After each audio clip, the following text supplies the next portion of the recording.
Greetings, brothers and sisters. A few weeks ago, I shared with you in a sermon, a clip from Pastor Bob Trefz, and how he was exposing the Jesuit agenda within Seventh-day Adventism. That was a long time ago when he exposed this in the late 1980s and 1990s, the beginning of the 1990s. And ever since then, I saw someone who is trying now to post the same videos, which is fine, but the individual is doing it for views, for subscribers.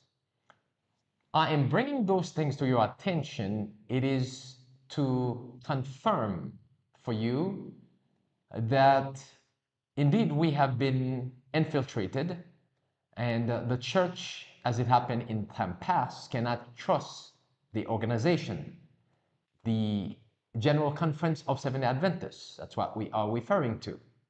So that is one of the reasons why I am bringing those things to your attention. But the number one reason for bringing this to your attention is because of what the Bible says here in 2 Timothy chapter 2, verse 15. Study to show thyself approved unto God, a workman that needeth not to be ashamed, that needeth not rather to be ashamed, rightly dividing the word of truth.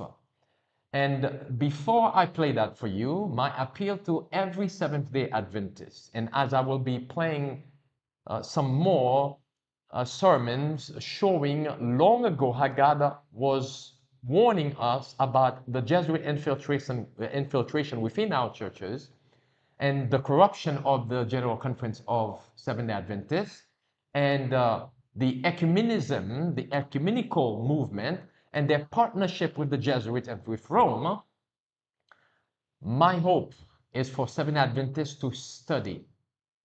Study for yourself. If every Seventh-day Adventist was studying the Bible for themselves and allowing the Spirit of God to rightly divide the word of truth in their hearts, in their minds, in their soul, if they were solely relying on the Lord Jesus Christ, there would not be one Seventh-day Adventist supporting the General Conference, or may I say, the corruption of the General Conference. And so, while we are preparing ourselves to play those clips for you, I want to remind you once again that the Bible, God Himself, like the Bereans, well, let me quote what the Berean says. As the Apostle Paul was preaching, the Bereans, they heard the message or messages from the Apostle Paul, and after they heard, they did not simply go back home without asking questions, yea, without studying those things for themselves. They went and studied those things for themselves. Hence the reason why the Bible again says on the screen, study to show thyself approved unto God. We have to study because it is our sole responsibility. If we don't do so, then God will hold us accountable. We as a people, even individually, we have, I should say, a responsible, personal responsibility to study for ourselves and to know what the truth is, because no man can save you except Jesus Christ. But in order for that to happen, you must have a personal relationship with Jesus Christ. And as Jesus Himself said 3 times in Matthew chapter 4, as He was being tempted by the devil, He said to the devil, "It is written, it is written, it is written." And we also heard coming from the mouth of God, men shall not live by bread alone, but by every word that proceedeth out of the mouth of God. So we need to study for ourselves so that we can prove that we are the children of the living God. This is what God requires of us. The Bible tells us also in 2 Thessalonians chapter 2, in light of studying, we are told that the second coming of Jesus Christ shall not take place until there come a falling away first, and that the man of sin be revealed. We need to understand deeper what that means, because those are two of the greatest signs we are given, the falling away and the man of sin will be revealed. And Jesus, God himself, wants us to understand this. That is the reason why Jesus said in Matthew 24, verse 15, when ye therefore shall see the abomination of desolation spoken of by Daniel the prophet stand in the holy place, let him who readeth understand. So God wants us to understand those things. So we need to read. That's hence the word readeth there. We need to read to show ourselves approved unto God, because we have a personal responsibility before God to know what the truth is. You cannot wait for me. You cannot wait for any man to learn what the truth is. You need the Lord Jesus Christ. Let me play that for you now.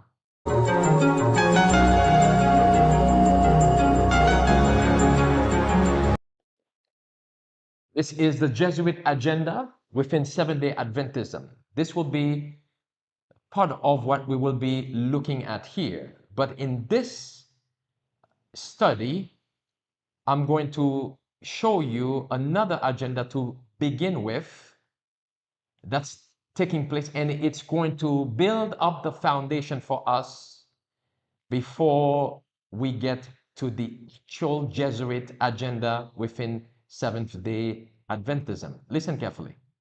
I want you to take your Bibles with me this evening and turn to Revelation chapter 17. Is there something we need to do with these mics to put them out of the way? Okay. In the Bible, you have various manuals that will inform you exactly as to what is taking place right now, every day, in the field of religious liberty that is coming across the news. Revelation 13 and 17, you have manuals on the formation of the New World Order. Revelation 11 will give you the Jesuitical dialectic of communism, and we'll explain, Lord willing, a little more about that this evening. And you have chapter 16, which tells how all of this comes together, and not to speak of the book Great Controversy, which lays it out in great detail. And yet so many people are asleep. One man said to me this evening, how is it possible for people to be asleep? But unless we are walking as disciples of Christ in faith, step by step, we will be deceived. Unless we seek the truth with all of our heart, we will be deceived. Unless we make an entire surrender to Christ of everything that we are and have, we will lose our way. Unless we find in Christ the way, the truth, and the life, we will not see His face in peace. But to us has been given a book of liberty, a law of liberty, a gospel of liberty. Galatians. Oh, yes. And an omnipotent divine Christ. And the three great powers of heaven to guide our way through these last days. Now let us just look, by way of introduction here, at the first few verses of chapter 17. And there came one of the seven angels which had the seven vials, and talked with me, saying unto me, Come hither. I will show unto thee the judgment of the great whore that sitteth upon many waters. Now, when I read that verse, immediately my mind goes to the book, The Keys of This Blood by Malachi Martin, where I believe it's on page 287. He tells us that the Vatican is keenly aware of Seventh-day Adventism's understanding of who the great whore is. The Baptists have understood this. The Lutherans at one time understood this. Methodists, you can go right on down through the list of the Protestant churches. And in the 19th century, it was common knowledge, that passage in Great Controversy about how the secret recesses of our great cathedrals will be used once again for an inquisition in this land. It was so powerful in the minds of the people that they even established the Know Nothing Party, which was so secretive that they, when asked what their party stood for, they'd say, I know nothing. But it was designed to keep Rome from taking over this nation. But tonight, as we sit here, we have an awesome situation that has developed in our country. And tonight, by God's grace, I want to try to paint the picture and the background, as it were, for the weekend of comprehension of what is taking place, the cultural, religious developments that are taking place, the way the Jesuit order has seized control of the mind of America. It is an awesome thing.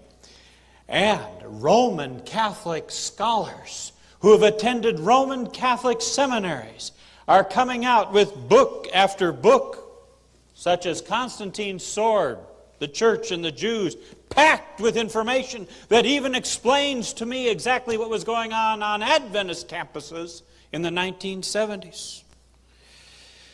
I have another book here, Hitler's Pope, by another Roman Catholic. He had access to the secret archives. And he was going to write about Pius XII. And when he came out, he was shaken at what he found. He put it in a book. How did Hitler arrive at power? It was through the Reich Concordat and the work of Pacelli, Pius XII, who developed it all. And this man here, James Carroll, attended Roman Catholic Seminary, was a priest, as I recall. He tells of how the liturgical renewal, where everybody sang Kumbaya around the campfires of the various churches, how all of that in Germany led to the mass support and hysteria for Hitler's rise to power. And I want to get into that a bit tonight in detail with you. Let us look here. Now, what has happened? Why is it that the Protestant churches no longer adhere to this verse? And why is it that Neil Wilson in the Mary Kay McLeod lawsuit, back there years ago, Pastor Rafael Perez has published his statement, all legal entry in the lawsuit about how this position that was held in the 19th century in America regarding Rome has been now thrown on the trash heap of history. Interesting expression, because Trotsky, the communist revolutionary in Russia, spoke about the ash heap of history. Very interesting. And so we see a non-alignment with this verse on the part of Protestantism. That is one thing that makes the position which we call apostate Protestantism apostate. This is part of the testimony of Jesus. This is the testimony of Jesus regarding this power, that it is a whore. And what does a whore do? Has illicit unions with all kinds and manners of entities that it has no legal right to do. And what it is talking about in verse 2 will explain. With whom the kings of the earth have committed fornication. And if you want a graphic description too graphic to read from this pulpit, but you can read it with your own eyes in Ezekiel 16 and 23, how God feels about this kind of thing. When the church of Christ enters into alliance with the state. Now, what has happened to the thinking of America? The now generation, which was a product of Heidegger from Germany, who wrote his book, Being in Time, that life is a succession of nows, existentialism. And you had the now generation, the me generation, where they forgot about history. And when you forget about the Inquisition, when you forget about the long-range plan, Rome doesn't forget. They have a plan. But God has a deeper plan. And He foresaw it all, and for your salvation, He has revealed it here in this book, in these verses. With whom the kings of the earth have committed fornication. So when the church forms a union, a legal entity, with Nazi Germany, they formed a Reichskonkordat. Pacelli worked on it for years, and the basis of it was a new code of canon law. They even demolished, Rome even demolished the Catholic Center Party in Germany because it was seen as a major obstacle to Hitler's success. They collapsed the Catholic Party in Germany to bring about this Reichskonkordat, a union of church and state in Nazi Germany, and Roman Catholic scholars put out all kinds of books and documents showing the unity of Nazism and Catholicism ideologically. And the Catholic vote was swung behind Hitler, and he was swept into power. And the thing that laid the groundwork for it was liturgical renewal. Now, has there been fooling around with liturgy in the churches, in the structure churches? Oh, yes. Oh, yes. The folk mass was institutionalized at Vatican II. Spread through all the churches, a whole concept of a whole new brand of music brought in. A whole new way of worship. Celebration, referred to over 1,000 times in the Vatican II documents. Now, it says the kings of the earth have committed fornication. We come a little closer to home here. And that is going to be brought up in some of Attorney Brownlee's talks. He gave an astounding talk at the Northwestern Retreat on the dangers of 501c3 organizations. And many people have innocently got involved in this without understanding it. But when you incorporate a church or a ministry with the state, what have you done? You have become one body with. And what is fornication? That's it. Why are the churches silent about what is going on, about religious liberty? Why are they silent about Rome? Why are they? They have been silenced step by step. And the part of the code under which they have codified themselves is the branch of government that is the most dangerous of all, which has had secret powers granted for years to it, opening millions of letters. An inquisition has been going on in this country for a long time. For a long time. I must take you back now. I must take you back in time so we can understand a little bit about this. This chapter, Revelation 17, and Revelation 13 deals with the New World Order. Now, when was there a big attempt in the past at a New World Order? When was the first one? It was right after the flood. The Tower of Babel. They were all one language, and they thought there was nothing that could stop them, and they would have a central metropolis and a global control. And God saw that if He allowed this thing to go on, it's in Genesis 11. Let us just turn there for just a moment. It's just at the beginning of what we're looking at here. And by the way, I have a book by a Catholic theologian, Mackenzie. on the structure of the Roman Catholic Church, and he says that the foundation of their religion rests upon the king-priest concept derived directly from the Sumerian empire, which is Babylon, Babel. They trace their roots right back to this. Genesis chapter 11.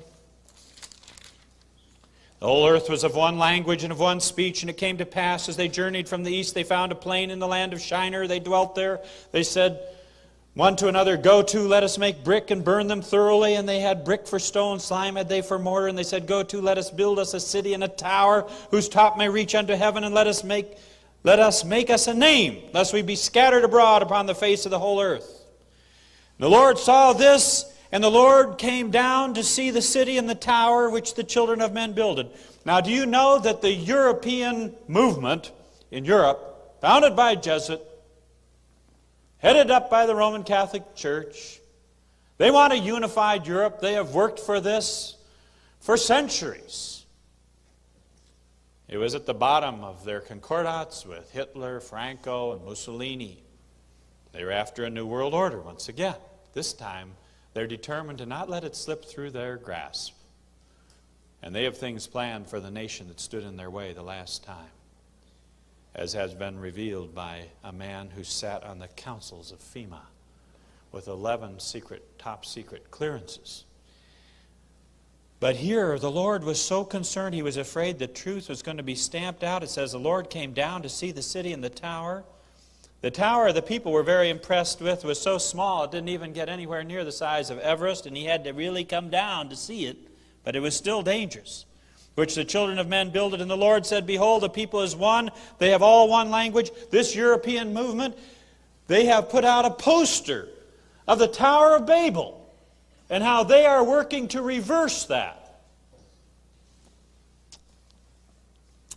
They have all one language, and this they begin to do, and now nothing will be restrained from them which they have imagined to do. Go to, let us go down, and there confound their language, that they may not understand one another's speech. So the Lord scattered them abroad from thence upon the face of all the earth, and they left off to build a city. Therefore is the name of it called Babel, confusion, because the Lord did there confound the language of all the earth, and from thence did the Lord scatter them abroad upon the face of all the earth.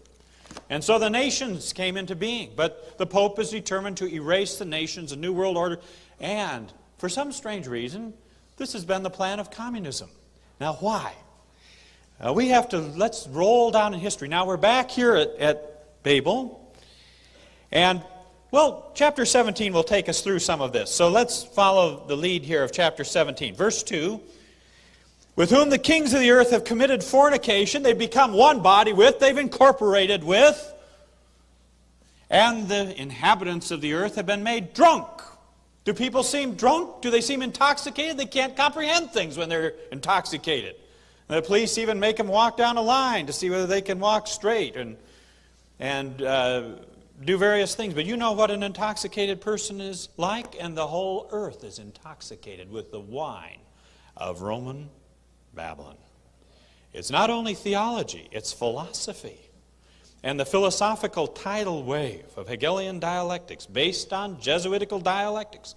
Unless we understand and are not ignorant, as Paul said, he said, we are not ignorant of Satan's devices. And Ellen White says Satan has an almost inconceivable advantage over those who are ignorant of his devices. People walk right into the trap, just like a fly going into a spider's web. The inhabitants of the earth have been made drunk with the wine of her fornication. There's been a lot spewed out, a lot of wine mixed up here, and it has been put out in academia, it's been put out from the pulpits, it's been put out in the classroom. Oh, it is just everywhere, everywhere. Brainwashing techniques, classical brainwashing. Thomas Sowell, considered to be the most brilliant analyst of American culture. I've gone through it, and you'll see it on the video of the script writers. I didn't even get into the really bad stuff in there, stuff you don't want to even talk about that's going on in the classroom. But what's behind it?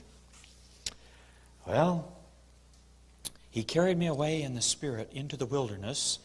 Now you see, John is carried forward in time to the point here where the judgment is going to be, and never forget this, there's going to be God's judgment on the war. You don't want to be aligned with the war when his judgment. What does he want? He wants a pure church that is loyal, that is faithful, that abhors apostasy and sin and the world. The lover, the person who loves the world, is an adulterer, an adulteress, and they dare to bring it into the pulpits. They dare to bring it up on the stage. Adultery, fornication. That's how God sees it. So he carried me away in the Spirit into the wilderness, and I saw a woman sit upon a scarlet-colored beast. Now, it's when the woman rides the beast that you have persecution. The woman is Mystery Babylon the Great. And if you study Roman Catholicism, there's just all kinds of stuff coming out now. This book has been brought to my attention by some good friends that are here tonight. Ecclesiastical Megalomania, the economic and political thought of the Roman Catholic Church. And in the very beginning of this, 150 years ago, the English historian Thomas Babington Macaulay, I have some of his writings, wrote, "There is not and never was on this earth a work of human policy so well deserving of examination as the Roman Catholic Church." Now, we love the Roman Catholic people. Martin Luther was a Roman Catholic at one time, wasn't he? Oh, yes. Yes, and there are many sincere people. We're not talking about the people. We're talking about the system. The system of popery which Protestants for hundreds of years taught their children to abhor. Now, parents, even conservative parents, I've heard them say, we must just talk about the promises of God and not about Rome to our children. Well, that's not what Great Controversy says. They taught their children to abhor popery and to love the true God. And even such men in 1950 as one of the top theologians in Europe said, if we do not know the Word so well as Protestants and say we know and stand on this Word, we will succumb to Rome. Now, the woman, when she rides the beast, that's when Rome has boasted that she has never burned anyone. It's the state that did it. But the state was under her control, you see. And over 100 million people were put to death by this power.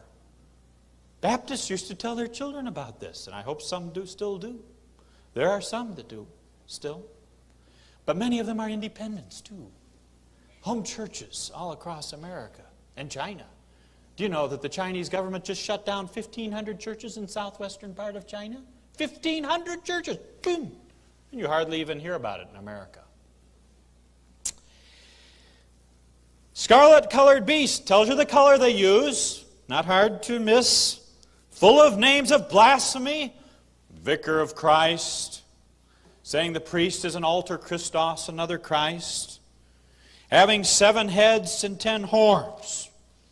And the woman was arrayed in purple and scarlet color and decked with gold and precious stones and pearls, having a golden cup in her hand, full of abominations and filthiness of her fornication. And upon her forehead was a name written, Mystery, Babylon the Great, mother of harlots and abominations of the earth. And if you go back and you study, you examine, as this man said we must do, as Thomas Babington Macaulay said we must do, said that 150 years ago, we must examine this. Rome is a collection of all the ancient mystery religions. You can get the book, The Two Babylons, and find out all the connections with ancient Babylon and Medo-Persia and Greece. And I want to stop at Greece here for a moment. Not only did Rome pick up the concept of the immortality of the soul, the natural immortality of the soul, from the Greeks and many other things. But another thing that they found very interesting was Rome's Republic by Plato.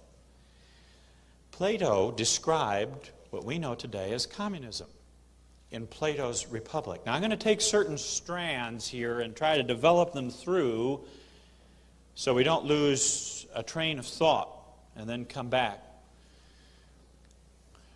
Plato's Republic taught communism, having everything in common, having the philosopher kings rule. Plato said a lot of interesting things, and one thing he said was, the last stage before tyranny is unrestrained license, liberty as license, where children no longer respect their parents, parents try to act like the children. He described the whole thing of what's going on in America today. Now, I'm going to bring things down here in time to the Protestant Reformation. Martin Luther proclaims the just shall live by faith, breaks the chains of Rome, all of these chains that had bound down the world, and everything began changing. Once people found they could go directly to God and they didn't have to go through the GC to God. That's Protestantism, incidentally. Never forget it. They didn't have to go through the Pope or any other ecclesiastical structure. They went straight to God for justification. And Calvin came along and he said, we have to understand God's providence, sanctification. Zwingli came along and he said, we've got to let the Bible interpret itself through the Holy Spirit. Knox came along and he established the Scottish Covenanters, cast off the yoke of Rome in Scotland. Wesley came along and said we need holiness, perfection, holy living. He prevented the French Revolution from taking place in England. England was on the verge of it. By the time he died, there were 500,000 adherents to his doctrine. Spared England the terrors of the French Revolution.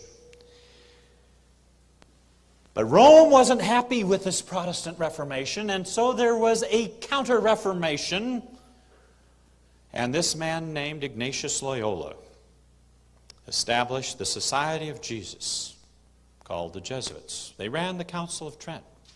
Rome still goes by the Council of Trent. In fact, it's not only Roman Catholics that are exposing Rome, but here is one of the most amazing books I've seen in recent times, Vatican Assassins. This is the history of the Jesuits and how they have controlled and started all of these world wars and wars we've been through. It is unbelievable documentation. The whole thing is built on documentation, and he takes you step by step through.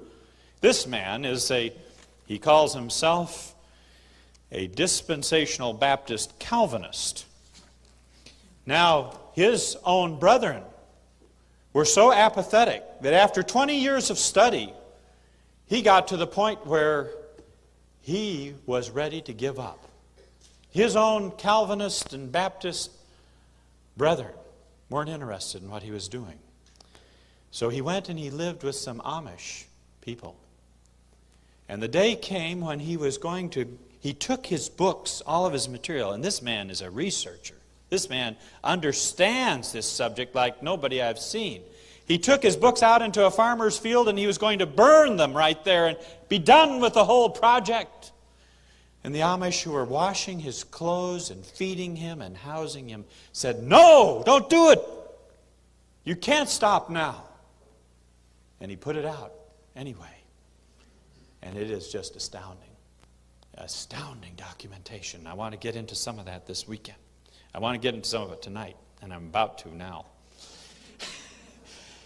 He tells in this book, Wounded in the House of My Friends, Vatican Assassins, how when our founders of our nation came over here in 1620, the Pilgrims came over in 1620. Why?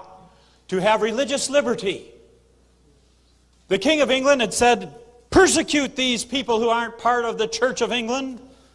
It was believed by the kings you had to have one religion. You had to have an entire seamless thing. Very, very interesting. I will work to build a single nation. The concept of the whole was in Sun Tzu. How do you take over a nation whole? Get to this in just a second, a little more. But the Jesuits studied this phenomenon of Protestantism.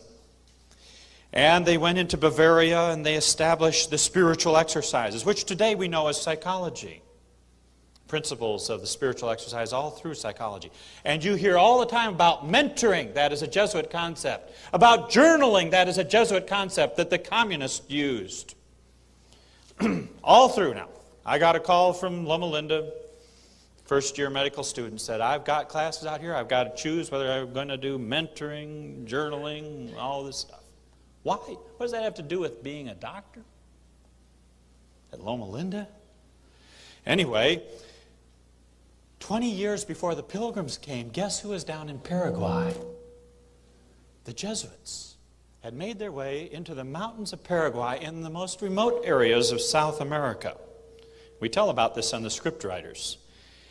And they had a plan. They had a plan. They saw what Protestantism was doing. It had set the spirit free, justification by faith, and all of a sudden it had broken up the whole order in Europe. Why, the individual now was of great consequence. He could have eternal life by going directly to Jesus Christ and being justified. And it had brought in capitalism. Now there was a middle class emerging. People suddenly didn't send all their money down to St. Peter's in Rome. Now they were being educated. Now the truth was making its way through society with the Bible, as Martin Luther had translated. There's a little bit of a hum here. And they were looking for ways to block the Protestant Reformation. This is what they exist for. This is their oath, to block and destroy and exterminate the Protestant Reformation totally and completely. And they still hold to that. This book here has shown this over and over again. They were thrown out of Japan. The Jesuits for 250 years. Theodore Roosevelt, Shriner Freemason. The Jesuits have been using the Shriner Freemasons to accomplish their purpose. They control it from the very highest levels, and the Freemasons never know it until they get to be a 32nd and 33rd degree Mason. Who really controls the Masons? He opened up Japan with the gunboats, Admiral Dewey, and the Jesuits came flooding back in, and they were punished in World War II for having thrown the Jesuits out 250 years before with the fire bombings of the cities. You hardly even hear about it in American schools. Incredible. But while the Pilgrims were coming over here, the Jesuits were at work doing something down in Paraguay. And you know what they were doing? They were practicing and implementing a communist society. And they took the Indians there, 250,000 of them, and put them on 31 different communes called reductions. They called them reductions. And they had an elaborate form of espionage where they knew everything that was going on. The Jesuits were ruling over them. But they tried to make it appear that they weren't ruling. They let them have elections, but the elections had to be validated. I keep getting this hum a little bit. Maybe we can turn it down just a little bit. The elections had to be validated by the Jesuits. The manhood of the men was just totally eliminated because of the loss of privacy and freedom. And they had vast holdings there. They taught the Jesuits how to work and to be artisans. And they made millions. They had 2,000 boats going up and down the rivers, carrying out the goods. And they perfected the whole concept of communism between the years 1600 and 1750. Now that takes you down in time to another big prophetic development, namely the rise of America and the French Revolution was just looming, just about to come. And here we now know what was behind all of this. 1750. Well, by the time we come down to 1773, the Jesuits were abolished forever by the Pope of Rome. There were so many nations that had thrown them out because they had meddled in politics, that finally they prevailed on the Pope of Rome, and a Pope came into being who abolished the order forever. It was never, ever to be revived again. But he hadn't counted on the power of the Jesuits, the Black Pope, who controls this vast network all over the world. They keep records, and each Jesuit reports back what's happening in his jurisdiction, and all their coadjutors, the people who aren't really Jesuits, but they work in harmony with the Jesuits. And was the Jesuit order happy with this? Well, there's a debate that is going on. I have another book called, let me think of, Rulers of Evil. Another tremendous expose of Jesuit power in America. And there's a debate as to whether the Jesuits voluntarily allowed themselves to be shut down for a purpose to appear as if they didn't even exist, like the ancient Sun Tzu in The Art of War said is a very effective way of doing battle. Or whether they were actually forcibly shut down. There's a debate about that. But what we do know is this. In 1771, 2 years before the order was abolished forever, over in the emperor's court in China, a Jesuit astronomer translated The Art of War by Sun Tzu. And this was to become the manual of the Jesuits for the takeover of the new nation that they saw emerging here, America. They were going to use those tactics, which is exactly what has happened. Now, the KGB would take over those tactics. The Jesuit order would re-implement them in the 20th century. But we got to get back to our chronological account now. It's 1771. The Art of War has been translated by Amiot, the Jesuit, over in the court of China. 1773, 2 years later, the order is abolished. 1775, the American Revolution begins. 1776, Declaration of Independence. 1776, about 3 months, May 1st, before the Declaration of Independence, something happens over in Europe called the Order of the Illuminati. Now, the Illuminati was led by Adam Weishaupt, who was a Jesuit professor, a brilliant Jesuit professor of canon law at Ingolstadt University. This would be the tactic used by the Jesuits for revenge against all of their enemies for some time. It would put into effect the Jesuit dialectic. Now, I want to just put up here are the Bible believers.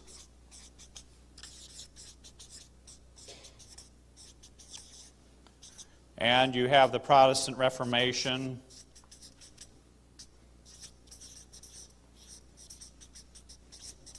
And you have Luther, Calvin, Knox, Zwingli, and Wesley, and eventually the three angels' messages here.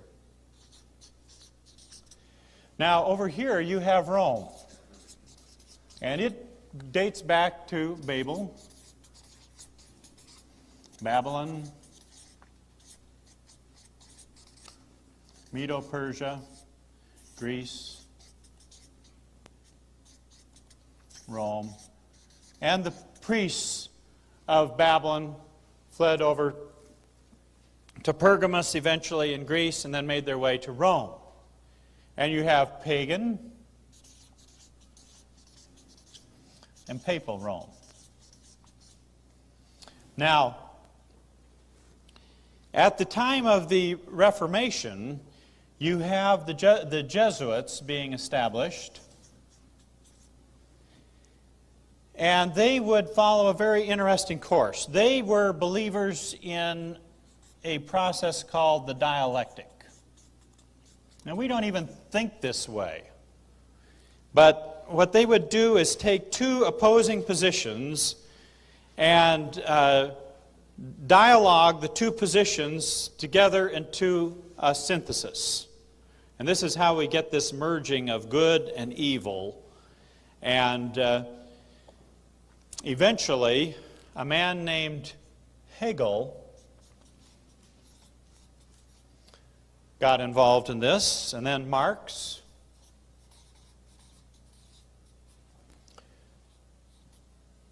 And then we have the various revolutions that took place. But I want to go back here now to the situation in America.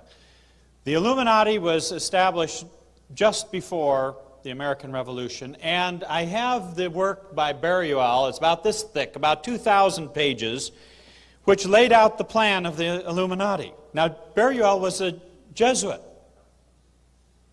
I don't think he was even aware of what the Jesuits were doing down in Paraguay. He was opposing a new form of Jesuit power, which was what Revelation 11 talks about here. Let's turn to Revelation 11. Here we have the two witnesses that are clothed in sackcloth during the time of the Waldenses, 1260-year period from 538 to 1798. And other groups, of course, from the 16th century on, joining them, giving them help. The two olive trees, the Old and New Testaments. And then in verse 7 it says, when they shall have finished their testimony, or are in the process of finishing their testimony, the beast that ascendeth out of the bottomless pit shall make war against them. That's the Illuminati. That is communism. That is the French commune. The French had the commune. What happened in France with the French Revolution was the application of what the Jesuits had been doing down in Paraguay for 150 years. And their revenge against being suppressed in 1773. 3 years later, they come out with the Illuminati and communism. May 1, that's why you have the May Day parades. I don't know why they didn't tell us this in school. It's beyond me. Because you have now, with the Jesuit order, you have left and right wing. This whole idea of left and right wing is the dialectic at work. Now, what did we just get through with for 8 years in our nation? I have a book here, The Perestroika of Deception. I've referred to it before. But this man was a KGB agent. And the KGB took over Sun Tzu's principles in the 50s. And they talked to the Jesuits about it at Vatican II. And they decided on a plan of attack for America. They planned perestroika in the 1950s, about 1958 to 1960. Here is a book, A Theology of Liberation. What happened after the Jesuits came out of Vatican II? Gustavo Gutierrez, this is the classic document on liberation theology. They took Marxist ideology, joined it with Catholicism.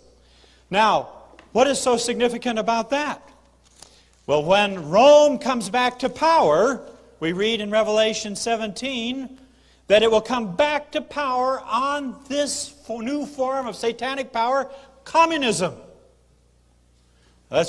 Now we'll go back to Revelation 17 for a second. Here we have this woman, on her forehead written, Mystery, Babylon, the Great, mother of harlots and abominations of the earth. You see a church, you see a ministry that partakes of what the mother does in union of church and state, cooperating with the state, having alliances with the state, with her doctrines, with the doctrines of Rome that she took out of those mystery religions, wild solar pagan holiday of the sun, natural immortality of the soul, all these things that they got out of the ancient mystery religions. Those who partake of that are the daughters. And I saw the woman drunken with the blood of the saints. 19th century historians had no problem delineating how 100 million people were slaughtered by this power. There is no power that has ever had that kind of sustained opposition to the truth for so long. And with the blood of the martyrs of Jesus. And when I saw her, I wondered with great admiration. And the angel said unto me, Wherefore didst thou marvel? I will tell thee the mystery of the woman. That's this whore. And of the beast that carrieth her. Now notice the church carries a state. What is Bush wanting to do? Send $10 billion to the charities. Will the church will the government begin, the beast begin carrying the woman again? Oh yes, that's what this is all about. Incidentally, they had the mics turned on before. I have just one newspaper article after another, but they had the mics turned on and when they weren't supposed to be. And they overheard what Bush was saying to some of the Catholic leaders. And he was saying, well, this faith-based thing. Incidentally, when the government gives something, are there strings attached? This is exactly how they've taken over all of the sheriff's departments and the police departments across the land. Now they're going to take over the churches this way. When government is given, well, where did that money come from? Does the government just manufacture money? They take it from the people. Do they have a right to do that? The Supreme Court decisions of the 19th century were that is stealing. When you take money from one person by taxation and you give it to another privileged party. And Stalin was big on this. This whole affirmative action business was developed by Nazism and applied by Stalin. They had groups, privileged groups and non-privileged groups. And this is all pointed out in these books by these Roman Catholic scholars now. And so we've just been through this 8-year period. And in 1992, Anatoly Golitsyn, in the Perestroika Deception, he said the plan, he warned the CIA, he doesn't know that the CIA is run by the Knights of Malta. He warned the CIA that there was going to be a communist put in by the KGB in as President of the United States. And guess who that was? Bill Clinton. When he left the White House, they trashed the White House. They took $190,000 of stuff with them. They cleaned out Air Force One even to the toilet paper. Now renting an office for $700,000 a year at taxpayer expense. But back in the early days of our country, when Davy Crockett was in Congress, he came home to run for re-election. And one of the main powerhouses in his district said, I'm not going to support you, and I'm going to block everybody else from supporting you. And Davy Crockett thought, what in the world did I do wrong? And he said, what's wrong? He said, there was recently a fire in Washington, D.C., and the government and its legislature voted to take taxpayer money and give it as a charitable contribution to the people whose houses had burned down. And he said that money was not yours to give. If people wanted to give it, if churches wanted to give it, fine. But you have no right to take money from one person and then give it to who you please. That's stealing. And we will not support you for re-election. And he humbly apologized and won the people back over to to supporting him. But now it's become a massive thing. And it is all part of this. This is communism. Everything goes into a central pot. That's what happened down in Paraguay. They took all the proceeds from these men that they had trained, who were no longer men, but they're just kind of automatons. And everyone was surveilled through an elaborate system of surveillance so that no uprising. And they said, if you ever run into any other white men that are not Jesuits, and you kill them immediately and you cut off their heads to make sure that they are dead. They didn't want anyone to even know what they were doing down in Paraguay. And then they unleashed this thing in the French Revolution. And the Spirit of Prophecy tells us that it was a new form of satanic power. It's the beast that ariseth out of the bottomless pit. That is communism. Now, how How does Rome come back to power? We're told right here. I will tell you the mystery of the woman, the papacy, and of the beast that carrieth her, which hath the 7 heads and 10 horns. The beast that thou sawest was, now we're looking, he's looking at it now from the point of judgment, remember, the judgment of the war. The beast that thou sawest was, yes, it was there. It was there in the days of Innocent III when he tore up Magna Carta, when he established the Inquisition. It was there in the days of Hildebrand. It was there in the Spanish Inquisition. But notice, it was and it is not. Now something happened with this French Revolution. The Jesuits unleashed their rage. It was a plan to insinuate like a virus into the governments of the world and basically melt them down, destroy them, and weld the world into one mass under these communistic principles. And you remember in the French Reign of Terror, it was the dictatorship of virtue. Robespierre said, we're going to have virtue here. We're getting rid of all this tyranny of the past, of the Roman Catholic Church and the priests. And the priests were the first to go to the scaffold there. Here is the book, The Tyranny of Good Intentions, how prosecutors and bureaucrats are trampling the Constitution in the name of justice.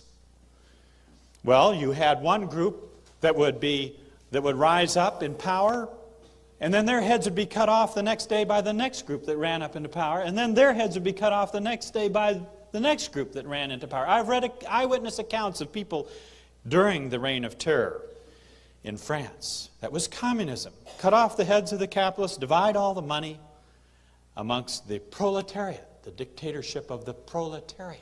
Now they've changed all this lingo. Part of Gramsci-style socialism. Change the face of communism. Put a friendly face on it. Smiling. And so America has been driven into a system of outrage for 8 years where the people have been outraged. I just got a Newsweek magazine. Didn't somehow make it here tonight. But there's whole articles on the outrage of the people. Treason. Give our military secrets to China. Open up our nuclear labs to hundreds of foreign experts coming through from Russia and China. Give them the ability to have missiles that come to our shores. This is treason, my friends. But no one dares even talk about it because America has been bullied. America is afraid. And when the pastors don't stand up. It was the pastors that were the main driving force of the American Revolution. The English called them the Black Regiment. They inspired the people with a kind of faith. Where there is faith is the essence of liberty. Liberty is the essence of faith. Great Controversy says that. That's what Luther said. As soon as you exert faith, you exert liberty. Faith changes the whole picture. And tomorrow, the Lord willing, we're going to go in depth into this dimension of it. But faith insists on liberty. It doesn't even ask for it. As soon as you have faith, you have liberty. And Paul said, stand fast in the liberty. Now, the beast that thou sawest was and is not, 1798. Napoleon sent Berthier down to capture the Pope.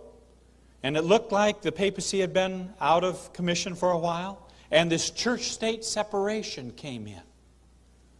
No longer did the woman ride the beast. And you and I grew up in a time when the woman wasn't really riding the beast very much, but she was starting to get back into the saddle. And now, now she's really grabbing the reins. And is not, and now what's it going to do? The woman has been there. The Pope was in captivity. The woman was there, but she wasn't riding the beast. Now this beast that carries her is going to ascend. It says, we'll look at the verse carefully, it will ascend out of the bottomless pit. And what is that? Revelation 11 tells you it's communism. It's this communism that was developed by the Jesuits, the Illuminati, the May Day Parade, the French Revolution. And you know something? When Marx put out his Communist Manifesto at the end of 1847, in 1848, within a month or two, about 50 revolutions broke out all over Europe, and Ellen White saw in vision what was going on in heaven. She saw that an angel came back that was wondering whether to close up mercy for the world, that time was over.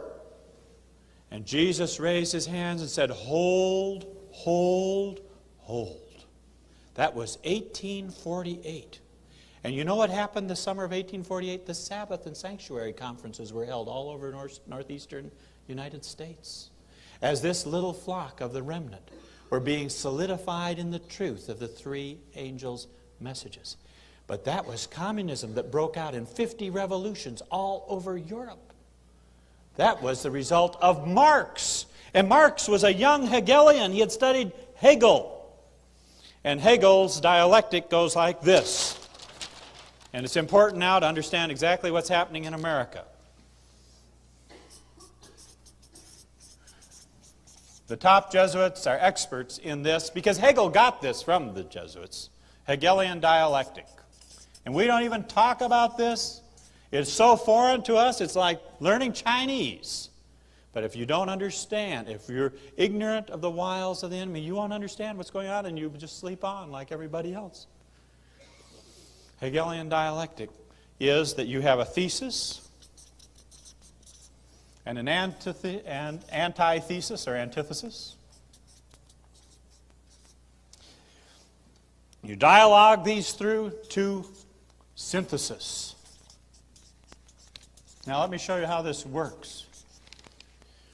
What does Rome want to do with America? She has coveted taking over this nation from the very beginning, from the very get-go. In fact, when the Jesuits were thrown out of all the other nations, you know where they went? They went to Europe. And then eventually here to America. Open doors. Freedom of religion. Wonderful place to work. Use the Constitution to accomplish your purpose. In fact, Abraham Lincoln said, after the man who invented the telegraph, Samuel Morse, went over to the Vatican during the Civil War. He found out the plots and how the Jesuits had plotted the whole Civil War to divide the nation and destroy it. And Lincoln said, if I was to tell the nation what Samuel Morse has told me, he said there would be a war 10 times as bad, and it would be a religious war. 10 times as bad as the Civil War. But he said, I don't dare tell the nation what I know, because it would bathe this nation in blood, 10 times worse than the Civil War. Well, Henry Kissinger said, if we were to just send UN troops into LA, the people wouldn't buy it. But he said, we can create a situation where the people will cry out to us for troops on the streets to maintain order. That's the Hegelian dialectic. You have the situation that exists now. You bring in the opposite situation. And then you dialogue the two through to what you're after. Now, Rome is after control of this country. We have just been through. We have been through the phase of the antithesis. We've seen the application of communism. Right off the bat, when Clinton came to power, we had Waco, just a few miles from here. And a shock of terror went through the nation. And the manhood of the nation, the more they thought about it, at first there was 84% support. But as they thought about it more and more, millions of people said, we can't have this again in America. This is like Nazi Germany, where they burned people down in synagogues. Can't have that. And then there was just one thing out. There was a national health plan to communize the whole nation, 1/7 of the economy. And they said, well, the Canadians come down here because they can't get service up there when they want help from their socialized medicine. And so there was a blockage against that. And then there was all the immorality. Sometimes I think that this man, this communist man who spent 3 years behind the Iron Curtain, the FBI doesn't even know what he was doing there. Bill Clinton. Trained by the Jesuits, raised by nuns. I sometimes think it was his job to outrage the American public so they would cry out for a man of integrity, a man of God, a man who would make room for the church after the church had been sidelined. You see how it works? America has just been brought through this dialectic. Now, Germany, the Jesuits did all this in Germany. They took the Weimar Republic after World War I, and they drove it into immorality. So vile, stuff that was not allowed in Paris was done in the Weimar Republic. And the German people were just horrified. The outrageousness. I mean, you can't even listen to the news without hearing just vile stuff. And the most vile stuff on TV and MTV and all of this, and generations growing up in this corruption. And in the schools, communist principles have been taught now for about 8 decades. And the kids are all messed up. And there's the drugs and new forms of drugs. I just found out there's this new ecstasy now. One thing after another. Outrage the nation. Drive it hard into immorality. Drive it hard into an anti-religious stance so there will be a whiplash back. And that whiplash back in Germany was Nazism. The people had it.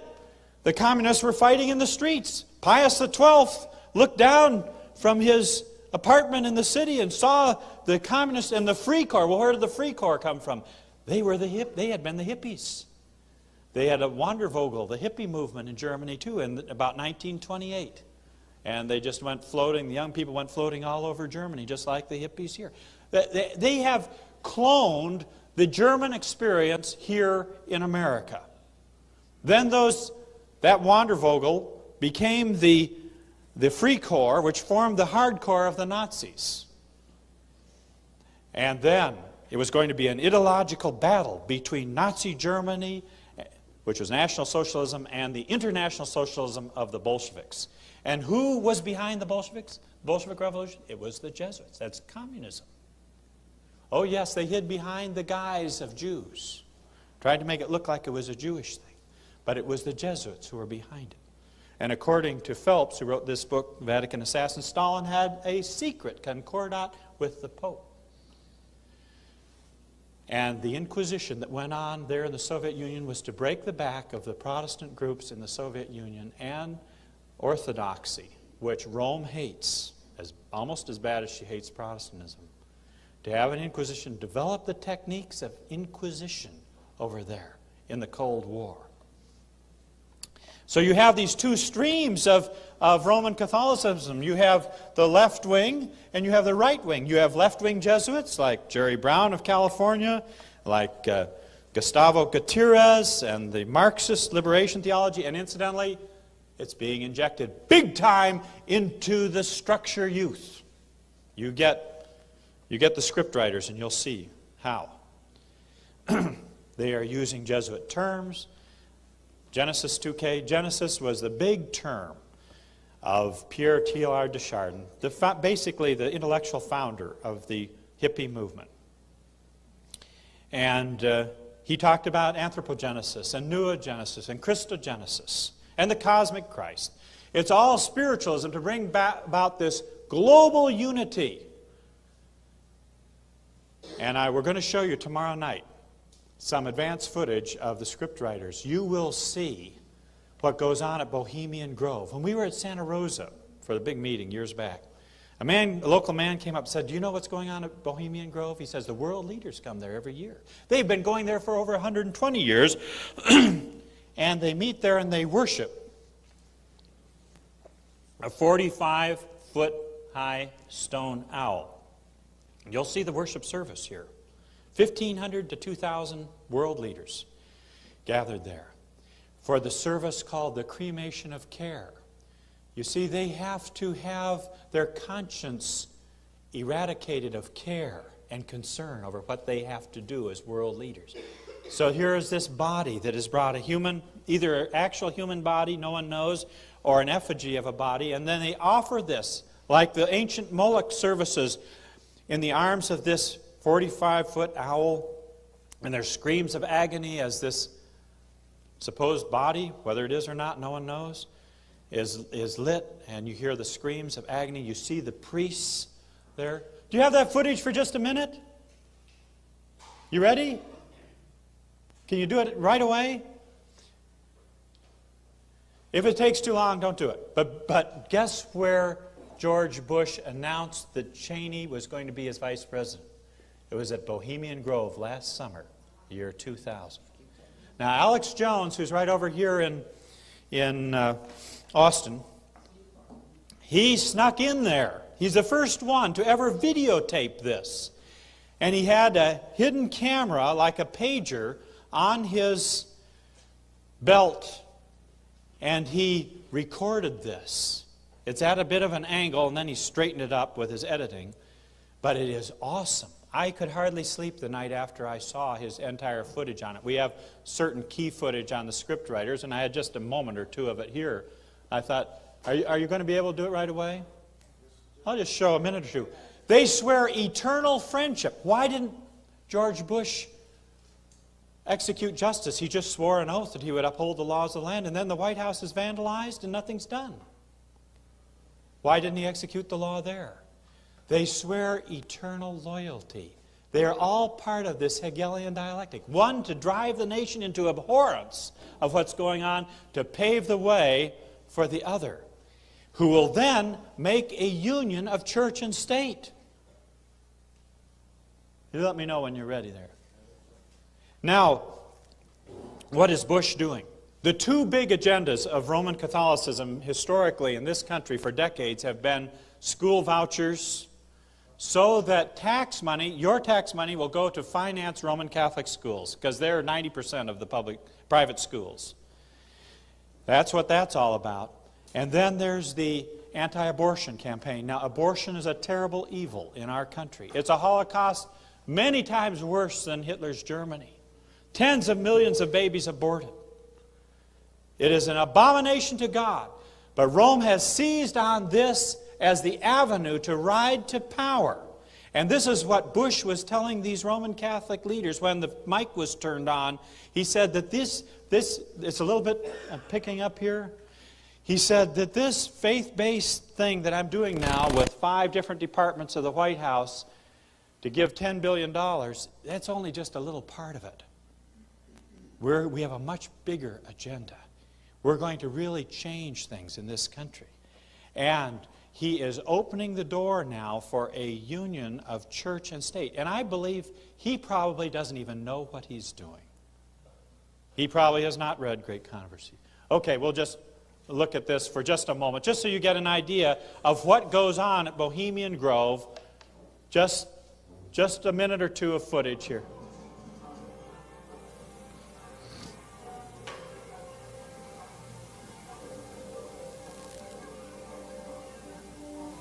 Now there's a lake. There's a lake across the way. Here are the men with torches, the priests and high priests.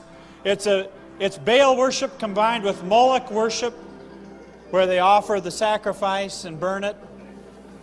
There you can see the world leaders there. This has never been videoed before. There's the owl right there with all the priests down here. We added some music. This is just part of a little... Okay, that's it. That's just a little footage, but you'll see on the actual scriptwriter, you'll hear someone screaming, and it is combined with Masonic rituals, and these men are working together is the point. They are working together. Is any judgment being brought against Clinton by the new administration? Oh, no. Oh, no. They're working together. They are friends when it's all said and done. But they have an ultimate purpose, an ultimate goal.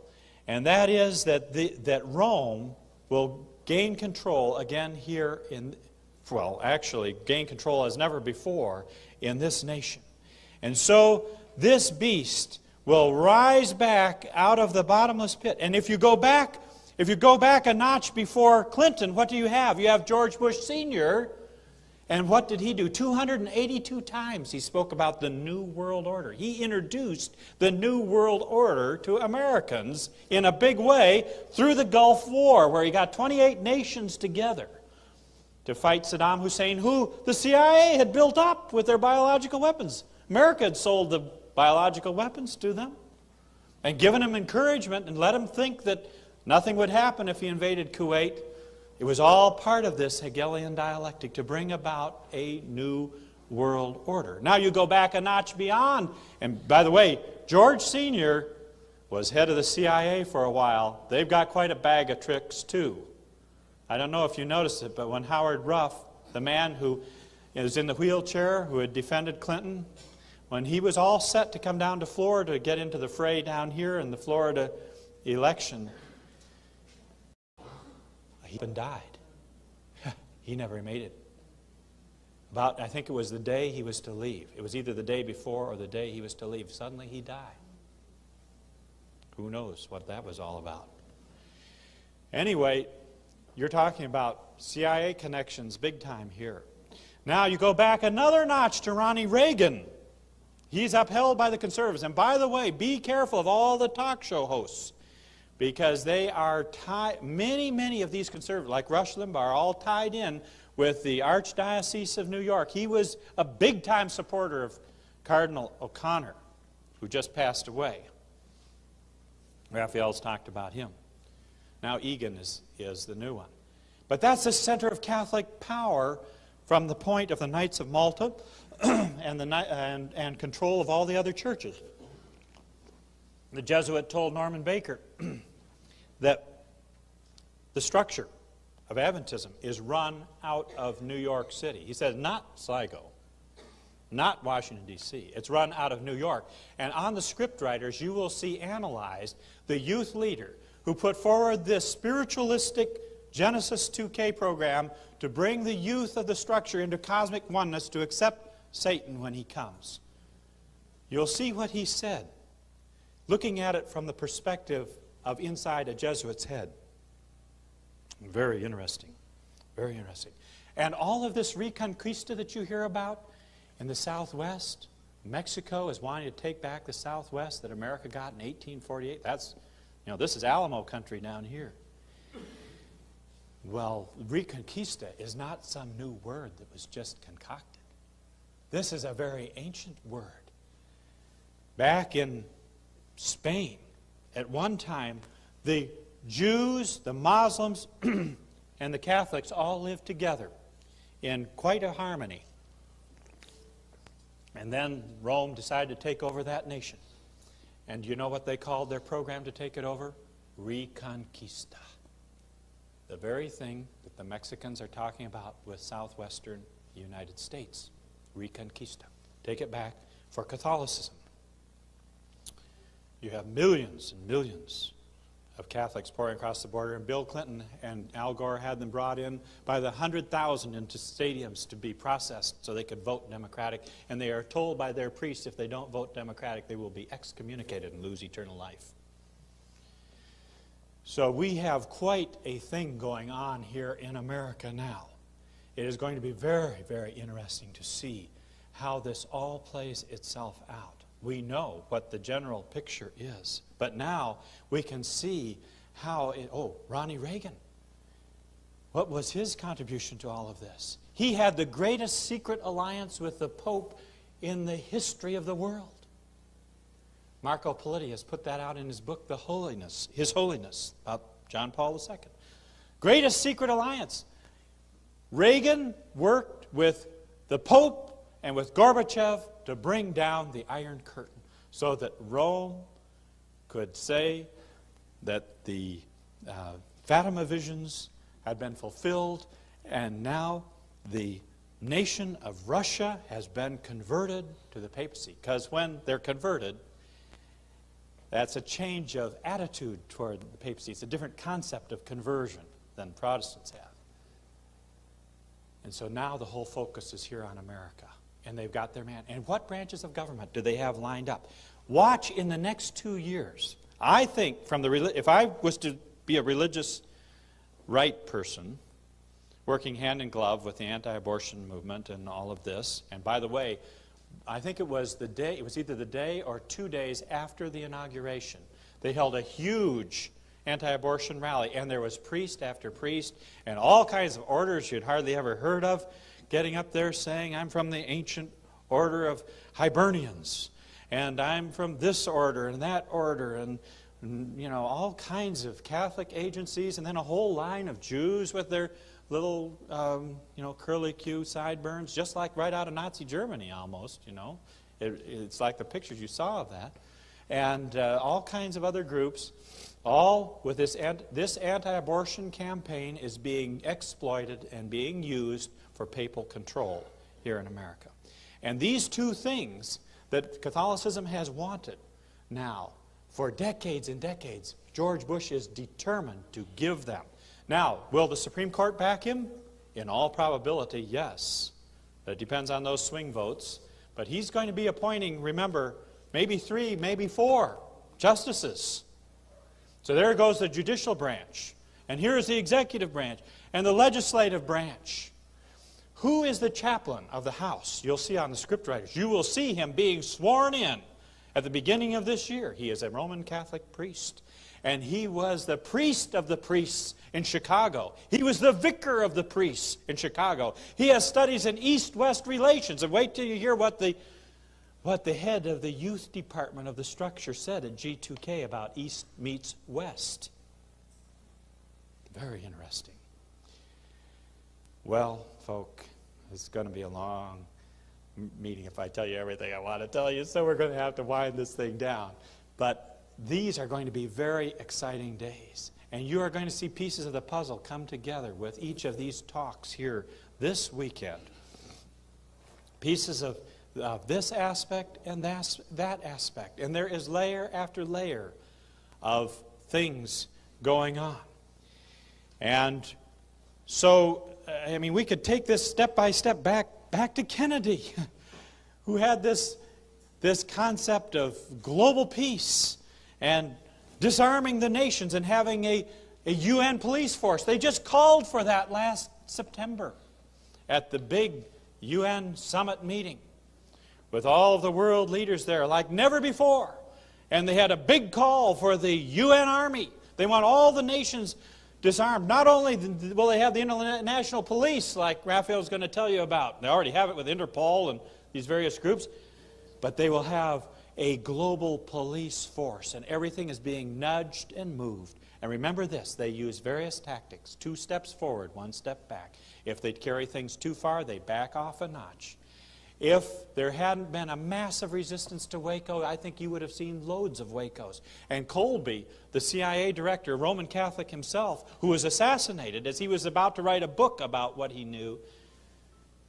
Remember that drowning incident? Canoe upset and his body somehow mysteriously found upstream? Yeah, all kinds of strange things there. They brought out dogs that can sniff 15 feet underwater and all of this. Never heard of those kind of dogs when I was a boy. Water was always a way of washing away sin. But Colby said that at the beginning of Ruby Ridge, and that happened under whose watch? George Sr. Vicki Weaver was shot. Sammy Weaver was shot. And all of this. They had enticed this man into cutting off a shotgun 1/4 of an inch too small. And because he wouldn't act as a spy for them, they set him up to destroy him. And they killed his wife, and they killed his son. Finally, the nation was outraged enough so they finally settled with him for, I think it was $1 million or $3 million, I forget which. But at any rate, you could go back step by step now and see how this is all. I mean, under Truman, the CIA was established, and later one of the presidents said, "What have we done? What have we done to establish this?" And it was under Teddy Roosevelt that the FBI was established by the grandson, Charles Bonaparte, the grandson of Napoleon. so that the whole thing that was established there in Paraguay would be implemented here in America with a system of surveillance, so much that the manhood of the nation would be afraid to even speak out, to raise their voice. And those that do, like Raphael's, get a little too much coverage, and the cardinals move in, and the structure moves in, and you see what's happened. But God has not called us unto fear, but unto a sound mind and fearlessness. And we're going to be looking at that this weekend too, how faith makes us fearless. God has an enormous task for every one of us in the teeth of what is going on.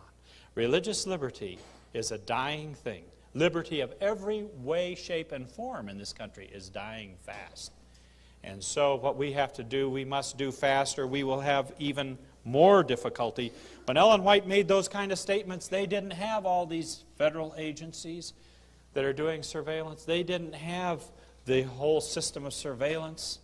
Do you know that at the Superdome they had equipment there to scan the faces of all the people coming out to nab whoever they were looking for? Can you imagine that? That's the kind of technology they've got now. As the people came streaming out of the stadium, they had cameras there, video cameras, and agents were sitting down there watching those cameras to see if there was anybody they were looking for to nail. And so, this is the world in which we live. We have to have a faith like has never been seen before on the earth. The faith of Enoch, but most of all, the faith of Jesus. That's what Revelation 14 says, isn't it? And that Revelation 14, that first angel has the everlasting gospel. We have to practice it, live it. We have to live by the fear of God, which makes a distinction between good and evil, chooses the good, hates the evil.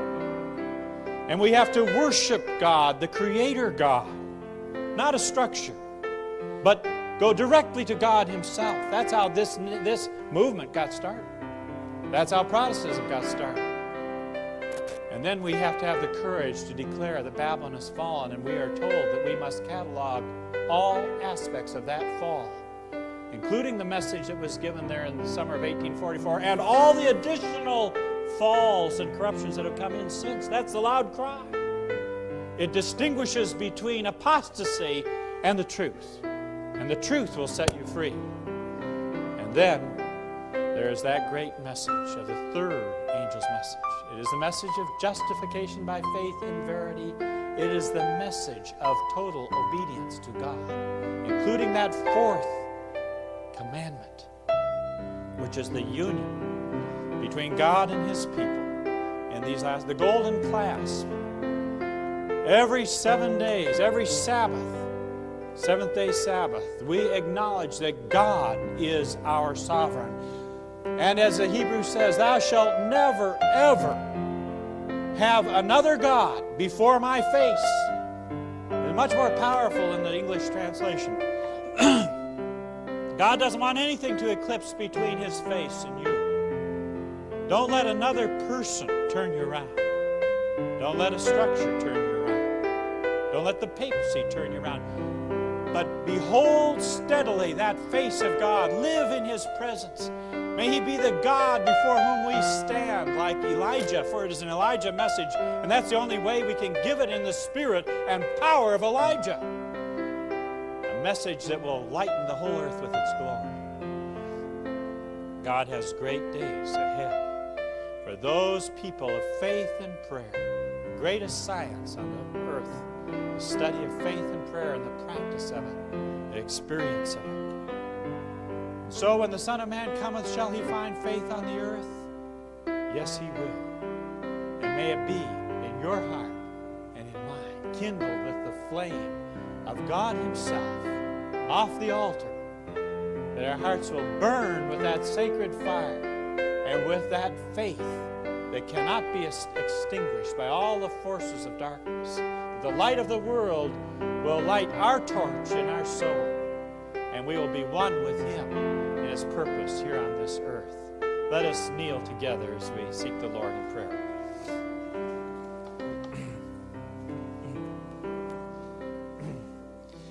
Gracious Father in heaven, as we ponder the mighty developments that are taking place in our nation, in the field of the churches, in the field of prophecy, in the gospel, in discipleship, faith and truth and prayer. May we avail ourselves of all the power that is at our disposal through the channel of faith, this measure of faith that you have given to us.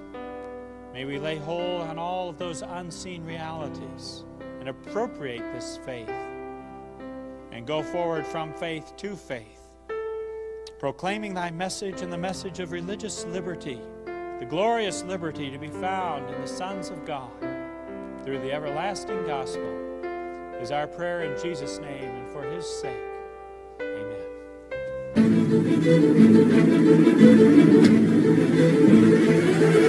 Amen.